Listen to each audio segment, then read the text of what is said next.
Ladies and gentlemen, boys and girls, welcome to the Roadshow. Enter at your own risk. You guys know the rules by now. This is the 4th episode. I'm here with Senior Dark. How you doing, buddy?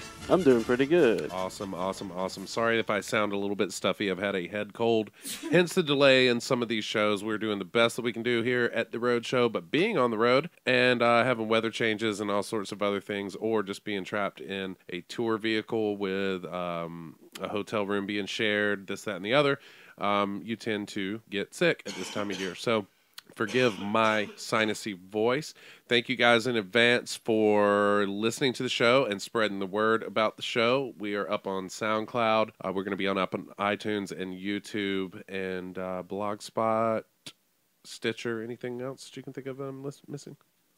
So far. We're going to have as many mediums as we can have as far as avenues for you guys to be able to listen to the show, regardless of what device or phone carrier or any of that. You know, we're going to make sure that there's MP3s available, iTunes files available, all that stuff. I'm excited because the tour has been going great. This show has been going great. We've had some days off from doing shows to rest up and get ready for our Midwest run, as well as a little bit of time for me to get better from my cold. So I think it's safe to say I've had cabin fever. I have been stuck inside, just kind of laying low, and I'm really excited to get into the show and to let you guys know what we're up to and what all's been going on with us. So I think what we're going to do, what we've been doing here, is we take pictures on the road and we take pictures of news stories that are worthy of a visual representation. We've been putting them on the Facebook so that you guys can see that as you listen to the show. So I think what we're going to just call this whole thing is the picture news. Is that fair? Yeah, that sounds I mean, that way, as I address these things, you can look in sequential order as far as what's going on. So we're going to jump right into that. The first picture we've got is in the Boca Raton area. We had the pleasure of being hosted by Rebecca Lovelace at Tradition Tattoo Shop. And Seven Factor got the Blade logo tattooed on him. Senior Dark here got... How would you describe your tattoo? I would say it was ram horns with a pentagram on it. That was done by Gentleman Sam, as well as Rebecca was working on some of us as well. So there's a picture up of Senior Dark in the chair, and what's funny is she has an old school kind of TV and a VHS player, like a low definition TV, and we watched the 60th anniversary, believe it or not, of the Dumbo cartoon from Disney. I had no idea that came out in the 40s. Did you have any clue that movie was out? No, not really. I thought it was more like 60s or 70s. Well, due to the psychedelic scene in the middle of the movie where Dumbo's supposed to be drunk, but I mean, to me, that looked like he was tripping. It looked like he was on LSD or something. I don't think anyone without experience with hallucinogens could have drawn that sequence, and to say that how it feels to be drunk, I have never experienced anything like that. So that was neat. We watched the Dumbo VHS because she had a few other clients coming in before we were there. We kind of did a meet and greet. A few fans showed up. She had some flash art that she had prepared for our fans to get, and discounts on tattoos for everyone. We also watched, what else was it? We watched Fast Times at Ridgemont High, and we watched The Never-Ending Story on VHS. In this particular shot, I believe Never-Ending Story was on. The way Dark is looking up at the TV, it looks like the guy on TV is reading something to you, and like you're talking to him. Like, yeah. Well, what's going on there? Tell us a little bit about this. Like, I think you were talking to Sam because I took a few vines and some pictures. But is there anything? Were you telepathically communicating with this television set here? No, not really. I was actually conversating with the tattoo artist, which he did a great job with my tattoo. And also, we had some pretty cool conversation about classic horror movies and classic movies that I've never actually ever seen. But, you know, they're like cult classic that everybody remembers. What are some of them? Yeah, I had a pretty cool time. He did a good job on the tattoo. It was a great environment.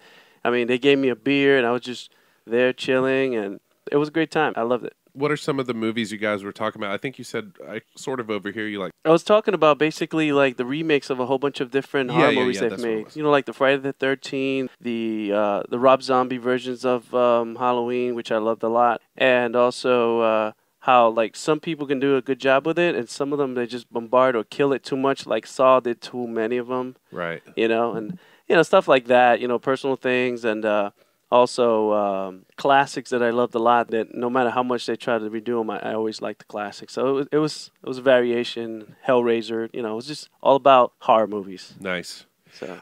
There's also a picture of your tattoo that's up. Yeah, it's basically an inverted star with a red ring around it and some horns here.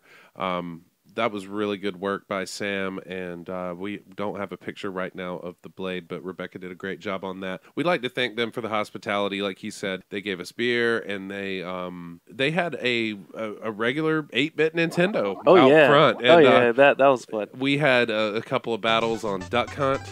We had some Super Mario. They have Monopoly and a couple of other. They had Mario 3. They had Monopoly and I wrestling. Pro wrestling. The other one. Yeah, there you go. I remember you was like, oh, look, the suplex. Yeah, it was the suplex on the front. We played Duck Hunt for quite some time, and we had planned on having some sound effects from that, but we kind of ran behind with everything. I mean, I guess it's good that we're this busy because, you know, things are moving along, and we have a lot of cool stuff to talk about. While we're still out the gate on the picture news, we spent some time over at the mall in Boca Raton. Do you remember the name of the place? No, not really. I can't remember the name. I can't remember. I think there's only one mall in Boca. Anyway, I noticed from a distance a story we had touched on in episode 3, the Tesla electric car that we were talking about. Yeah. You could see this huge painting. It almost looked like there was a store or a dealership within the mall, but it was actually, you know, from a distance I saw it, and we kind of rushed over there, and there's a picture of Dark checking his phone. He didn't realize I was taking a picture of him in front of it. It's a story brought to my attention about these electric cars that sound revolutionary, but yet they're being banned in Texas and some other states. I guess either they're doing a huge advertisement or they're going to sell them there, which I was amazed because I'd seen photographs of the thing online. We've already talked a lot about it, so we're not going to spend too much time on this subject.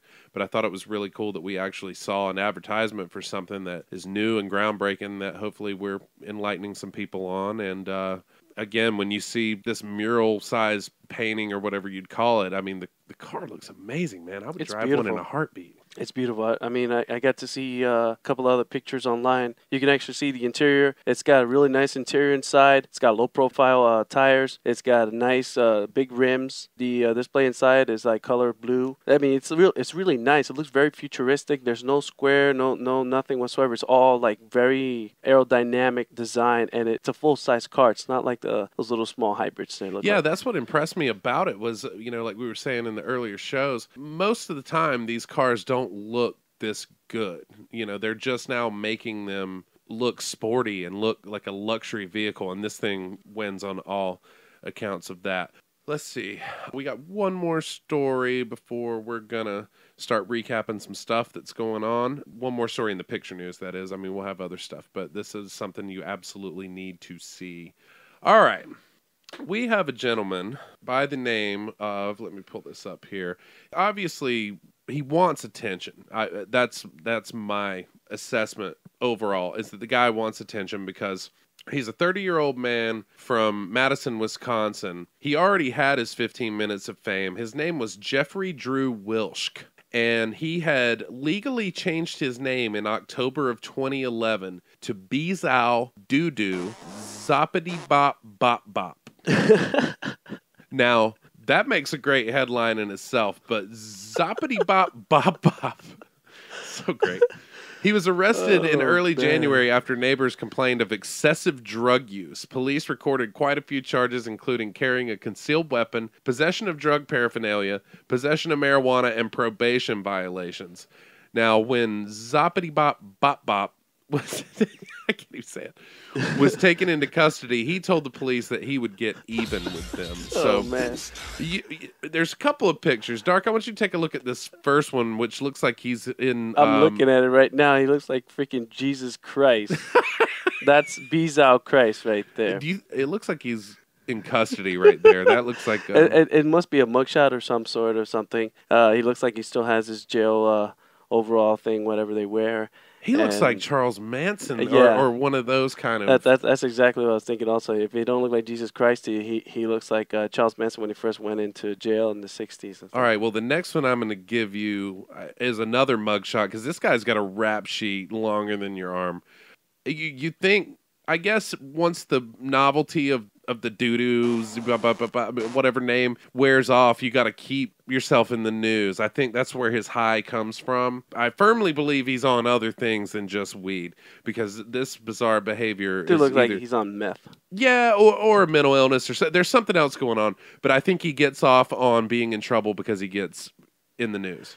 Yeah, he's getting his... I mean, because, dude, like they said, he's already had 15 minutes of fame with a name like he's got. Well, when I actually went in and I did a Google search and you just put the beginning of Bees Out, the rest of it just came automatically. That long stuff comes up in the search field? Yeah, that's unique. That's original. I mean, even though it's retarded and he looks like a retard. That's his name. It's original, and as soon as you put that name or just put half of it, boom, the rest of it autocorrects it, and it's like Bees Out. You talking about Bees Out Doodoo? Oh, yeah, I know Bees Out Doodoo. It's like Bees Out, peace out, you know.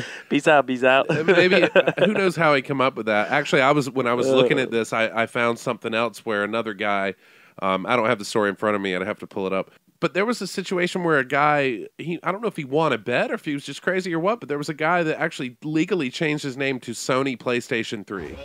How the hell can he do that and not get sued? Because he's not making money off of his name. You can decide to call yourself whatever you want. But isn't that like a proper name that you can't use for nothing? No, if you were doing business under that name, then Sony would come after you monetarily. But if you wanted to call yourself Xbox, nobody can tell you, nobody can say, hey, dude, you cannot be called that. I mean, it makes no sense, but think about it. Oh, man. There's no grounds for plagiarism when it's your name because you're not making money. That's terrible, man. I mean, how is it that you're supposed to go into a job interview and then be like, are you Mr. Xbox? Yes, I am. Ah, Mr. Xbox, how you doing? They're not going to take you serious. They're going to rip that thing and be like, oh, hell no, I'm not going to. It depends. This is a joke. Maybe if you're applying at Microsoft, or I don't know. Or at Sony. But at that point, all logic has left the building where you're talking about, okay, I'm not going to be able to get a job. Like, that's not on his mind. He's a career criminal. Of course. Check this one out. Let me show you one more. This one, like I was saying, this is an earlier. This looks like a jail, It looks like the same suit. Oh, he looks like Weird Al right there. That's exactly what I was going to say. That's Bizal Yankovic right there, man. Look at him. Oh, God. You can tell he's in jail. I never noticed that when we were uploading this, but look at the uniform. Look at the pattern on the shirt. Look at the difference. This is when he just went in. Okay, and but they don't give you a razor. He looks all dirty. No, here's the thing. That's probably been he was in jail for a good while now. He's all clean. There's no drugs. There's no alcohol. No nothing. So he has to be forced to be clean. He looks like a normal person in this one. Yeah, well, Bizal Yankovic right there, and the other one looks like Meth Christ right there and shit. But do you see how the clothing looks the same? I bet they're tired of seeing him in this jailhouse. Man. This guy's an idiot. I'm sorry, man. I don't even... Yeah, I'm at a loss for words myself with it. Anyway, folks, if you're going to change your name, do it like him. Wear that shit, Live it. Because, I mean, that Bizal doo-doo zoppity bop bop bop. I'll leave you with that. We're going to take a break. We're going to have a quick word from one of our lovely sponsors. And we will be right back. Hang on for us. Listen up, everybody. I need to talk to you real quick about Cat Ward Productions. Again, that is Cat Ward Productions. Photography, graphics, web, promotions, marketing, and more. Cat did the logo for the Roadshow. We couldn't have asked for better customer service, better vision, better hands-on working with representing our product. She can do the same for you, too. Contact Cat Ward at catwardproductions@gmail. That's CATWARD, catwardproductions@gmail.com. Get in touch with Cat. She will make your project look good. All right, and the Roadshow is back live from Boca Raton, the home of the mall with expensive stores. And actually, we're not really there anymore. The Roadshow has since moved on. Before we move on away from, as I was on break and we were thinking about the Tesla thing, I have never been in a place where I saw dogs in a stroller and children on leashes. On leashes, yeah, exactly. And that dog was shaking like crazy. That dog was scared when we walked by. Remember? He was trembling. He goes. Yeah, He looked scared. They got their kids on a harness and a leash, and the dog is in the stroller. It's ass backward. I mean, yeah, it was like a little Chihuahua too. That was the funny thing. It was funny, and it's cute because I spoil my dogs. Like I've always been that way. But I've never been to a mall or a public place where it was reversed. The social roles are reversed. I mean, it was really. I don't know what to think of that. I mean, I think it's great in a way, but anyway. I thought it was funny. No, we're not there anymore. We were actually playing, or supposed to play in Fort Lauderdale. We had a clusterfuck of a time at this venue. If you follow the tour, you'll know where it was supposed to be booked. I don't want to put anybody on blast, even though I'm a little bit disappointed when I roll up to a place and we have our booking agent personally book a show and agree to terms with the guy, and we get there and they don't have a PA system. Yeah, that's pretty bad. And his solution was that he would rent one and that we, as a band, could split the cost of the rental with him. So immediately we go into paying to work. I don't know if you've ever pulled up to your job and as you clock in, they take money from you as you enter the building and perform your duties. Anyway, unless you're a stripper or something. Do you still hand them money when you go in as a stripper? Well, what I've heard, strippers pay like a certain amount or something like that so they can dance, and then they, maybe out of their tips at the end.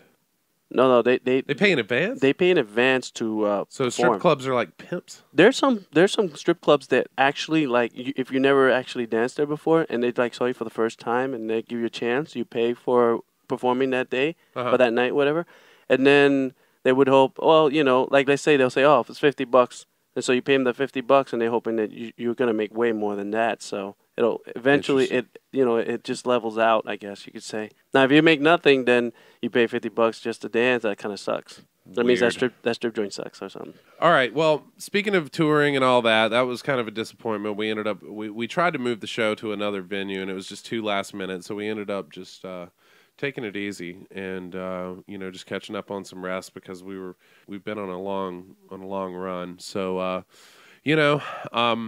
we tried everything we could, and I apologize to all the fans that came out. It was not our fault. Like I said, the purpose of this is not to put the place on blast, but just to let everybody know that we showed up and we tried, and it just wasn't logistically happening. So anyway, you can get our CDs from our shows, or you can go onto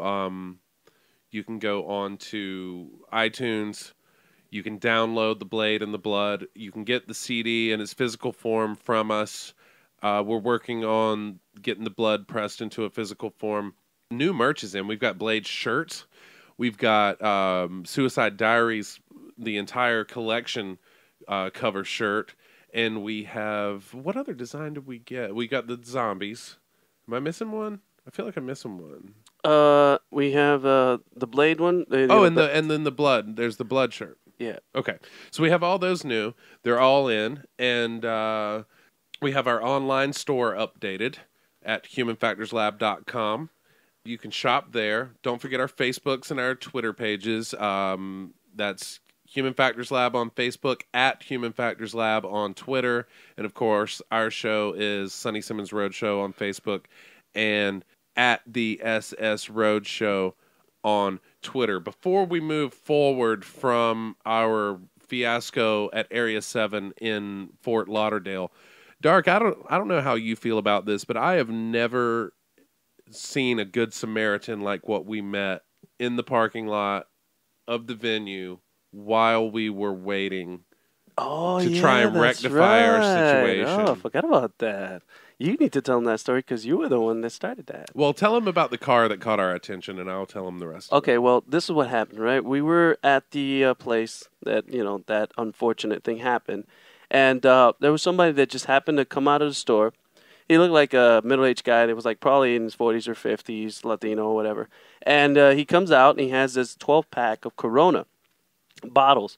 And then he comes near his car. He's got a nice, it's not brand new, but it looks like it's in mid-condition Corvette from like 2000 or something like that.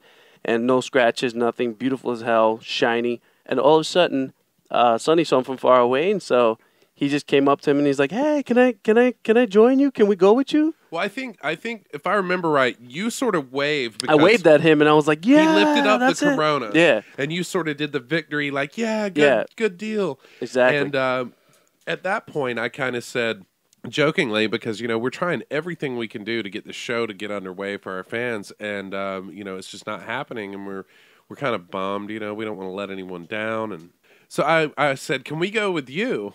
Because this car looked like you could have picked up any. I mean, you could have gotten any hot woman. You could have gotten the coolest group of dudes together. I mean, this car was it was just screaming, "Let's have a good time." Yeah, because out of all the cars there, that car sticked out hard. Right. So he waves me over and he's reaching in his wallet, and I'm sitting there thinking, this guy probably works at a dealership and he's going to give me a business card and try to sell me a Corvette. I think it was a Corvette, right? Yeah, that's what it was. It was a red Corvette. All right. So anyhow, I get over there, and as I'm getting closer, I just, again, jokingly said, "Hey, if you want to give me some money, that's cool too." This dude gives me a $20 bill. And Dark and everyone else is behind me a few yards away, so they can't hear what we're talking about. And he goes, "I want you to go in and I want to watch you buy a 12-pack of beer." And I thought, well, okay, I'm going to go do this. Maybe he'll give me one or two. What is this guy's game? Is he not allowed to buy more from here? Is he already drunk? Like, what's going on? It was a very quick exchange. Long story short, I go inside, I pick up a 12-pack of Corona just like he had, and I pay for it, and I come back out, and the dude gives me this huge thumbs up, and he hollers to me, "Now you guys are happy." And he drove off. I kept the change. I kept the beer. We stood in this parking lot and just drank the whole thing. 7-factor even drinking a beer. Exactly. And he doesn't usually drink. That's how much of a harsh time that we were having that actually made it a little bit better. It's hard to take all that in such a quick amount of time. Here's my thought. Whoever this guy was, I don't know if he won the lottery, if he won an inheritance. I don't know what his deal is. But you could tell he genuinely, nothing made this guy happier than to give something to total strangers that look like we do as a rock and roll band in a parking lot of a venue that's connected to a shopping mall. I think he felt blessed. The car was brand new. He probably just bought it. There wasn't even a fresh fingerprint on this thing. He probably got an inheritance. Who knows? Won the lottery. Whatever happened, I think he felt blessed and fortunate and appreciative. And what made him happy wasn't buying something for himself, but giving to other people. I know that sounds deep. I don't want to, bring it down. But something more than a guy just buying beer happened in that parking lot that day. That was cool. And it couldn't have happened at a better time because my whole team was down and out. We're trying our best, man. So whoever he was, I wish he would have given me a business card, because I would, even though he strikes me as a guy that wouldn't want it, I would want to repay him. Even if it was just a old school handwritten note that said thank you, and not a gift back, even though I would want to do that. He strikes me as a guy that wouldn't want to accept something in return. That made my day. It definitely made us forget about the tragedy we were going through. And it just proves there's still cool people in the world, Yeah, he did a good job. He made our night, that's for sure. And it was funny because Scrimshaw and Kimmy were like, "Did he just hand him money?" And I was like, "I don't know. Did he?" I'm thinking, nah, he didn't. Maybe he'd hand him, like you said, like a business card or something. That's what I thought was going to happen. And then you came out and you lift the beer up like that, like, "Turkey!" And then I was like, "Yeah!" And I screamed it. I even threw out the horns up, and I was like, "Yeah, right!" And the guy was like waving back, and he just like, vroom, and he just left. And that was great, man. Oh, by the way, speaking of Sergey, I found Alexander Orlov Meerkat on Twitter, and he is verified. He is for real. You guys need to follow him. It's at Alexander Orlov, Alexander_Orlov. Forgive me.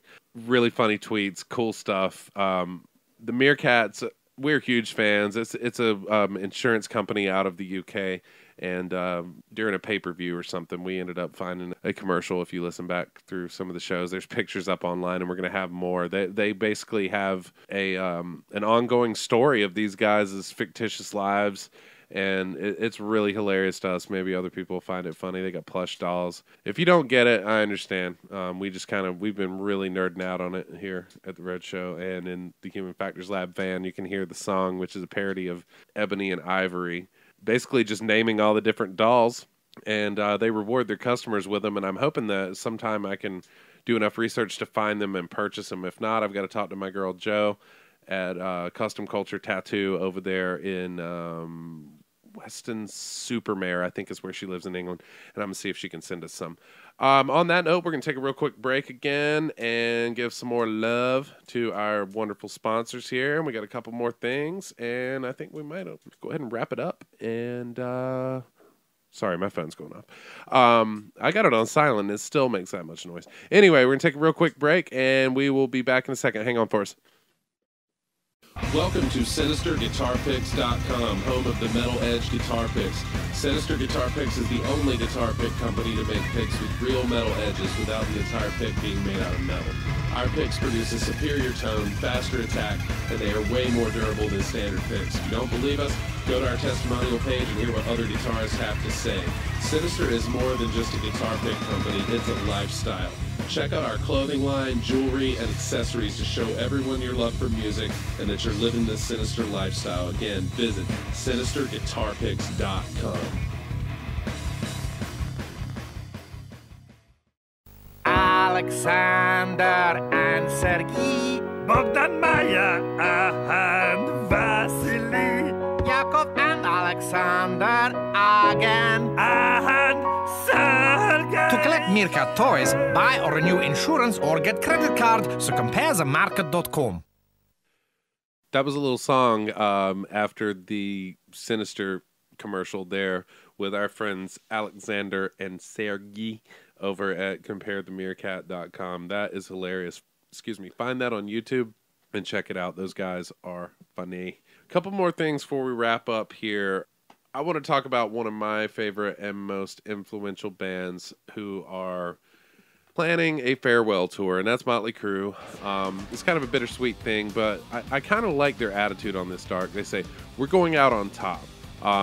They say that they will hit the road for next spring for the last time, but didn't rule out future reunions. But what I really like about this is that they're going to do it one more time around and kind of call it quits. That they say, we're going out on top. We don't want to be some band that people are like, oh, they're playing a club now, because these guys have been selling out arenas, stadiums, and I want them to go out like they want to go out when it's a really big deal. How do you feel about that? Wouldn't you rather just leave on a high note than to, just sort of stretch things out until you are basically a nobody? And I've seen huge bands do that. I've actually seen this group do that to themselves, and to be able to come back this big is virtually unheard of. And I think they're smart enough with their solo careers and their book deals and their movie deals and everything else to pull the plug at the right time. What do you think? Yeah, I think that's a good idea. I mean, it could get worse, like let's say like somebody pass away or something like tragic happens where it destroys the union. So it's kind of good that they leave now so that nothing, gets worse, or let's say like they break up or they start playing really crappy places because, all of a sudden, the kids these days, if they don't appreciate classic music like this, they're not even going to know who Motley Crue is, really. You know what I'm saying? Right. And to touch on what you're saying about, physical health and things like that, the band also knows that, things have been tough for their guitar player. He's had hip replacement surgery, and he's got some kind of a weird arthritis called ankylosing spondylitis or something to that effect. Basically, his hip bones and joints are getting fused together somehow in this weird way. It's hard for him to stand up. And they're saying that that's not the be-all, end-all. That's not what it is. But like I said, they've got other careers, and they don't want to do a farewell to the farewell to the farewell tour. They're not going to do that and then try to get people to come back again. They've also alluded to the fact that new music could see the light of day before the band goes out on tour. And the music reportedly is going to, accompany the film version of the band's autobiography, The Dirt. Have you ever read that book? No, actually, All right. No, I haven't. Read that, because if you think you're fucking your life up, you might be, but not nearly as bad as these guys. I've heard some pretty bad stories. So. And basically, it's still in development, but what they're trying to do is make this autobiography into a movie, where they can act out the start and rise of their career. And hopefully they'll have a new album that will coincide with that. And that's pretty much going to be their last thing as far as studio records. But here's what I like the most about this deal is not just a big farewell tour, but they were the first band to do what you call a residency in Vegas, which is where you set up at a club and you stay there for a month and give people the opportunity to travel into one place as opposed to taking a show on the road. It's a different approach to doing a live show. Yeah. They did one before. I think it was a year or two ago. And this September, they're going to do Oklahoma and Miami, and then they're going to do Vegas for a 12-date residency at the Joint, which is at the Hard Rock Hotel and Casino. It's kind of like our Hard Rock here, but it's attached to their venue, or their hotel. And they say the show is going to be over the top, even according to their standards, because in Vegas with the residency, what they can do is they can add effects that aren't practical to take on the road. Meaning, if you're going to be stationary for 12 dates over a month's time, you don't have to set up and tear this thing down every day. Yeah, you could just leave it up. So they'll be able to implement new and futuristic technological things for the show that you can't easily take on the road and tear down and set up every day. Yeah. So I'm hoping that with our tour schedule that I will be able to see that, because I wanted to see their first residency in Vegas. And now they're saying, the last one was cool, but we could do way more than we did. So now they want to make it even more over the top. So I definitely want to try and see that. I don't know if our schedule is going to permit, but I'd rather wish the guys out on a high note than for them to dwindle away into nothing, because they were very, especially Nikki Sixx as a songwriter and bassist, they were all very instrumental in my career and given, this badass real rock and roll image that I wanted to live up to. So with them being huge influences of mine and me still being a fan, I'd rather see it go down this particular way. So, I have to say I admire them for having the balls to do it this way instead of just hanging on till the bitter end. I mean, I think you kind of agree with me, but is there anything else you want to add to that? I mean, if you were put in the same situation, do you think that you would be able to have the foresight to do that? Or would it be difficult and kind of hard to say, hey, I may not want to stop doing this? I mean, how would you handle that?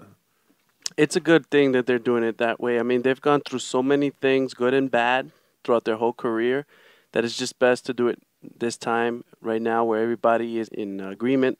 Because then later on it could be like, oh, I don't want to, and this one does, and this one don't, and they don't want to separate. And on top of that, they don't want to replace, like some bands do, where they replace their members. And then this is the all original lineup. Exactly. They're not going down that road. They don't want to do that. You know what I mean? I mean, it just kind of cheapens the band a little bit, and the new members will never be accepted as the originals. And so it's best that they go out this way. It's not like it's over. It's just like Iron Maiden and Judas Priest. They're getting ready to do their last few tours, and they're done because they're already in their mid-60s. Come on now, what I'm saying? Yeah, those guys are a little older, but I think it's a great idea, just to make it what it is. Everybody's got their bands. They've got their other things. It's not like we're going to not see or hear from them, but for what they built, I think this is the classy way to handle such a situation. Yeah, definitely. On that note, I guess we're going to wrap it up and get on out of here. I hope that everybody enjoyed the show. Tell your friends, tell your coworkers, tell your family. Don't forget to find our CDs and downloads on iTunes. We've got new merch, as I was saying. We've got an online store that's up and kicking ass. Follow the Roadshow on Facebook, Sunny Simmons Roadshow. Follow us on Twitter at the SS Roadshow. Follow Human Factors Lab on Facebook and Twitter at Human Factors Lab.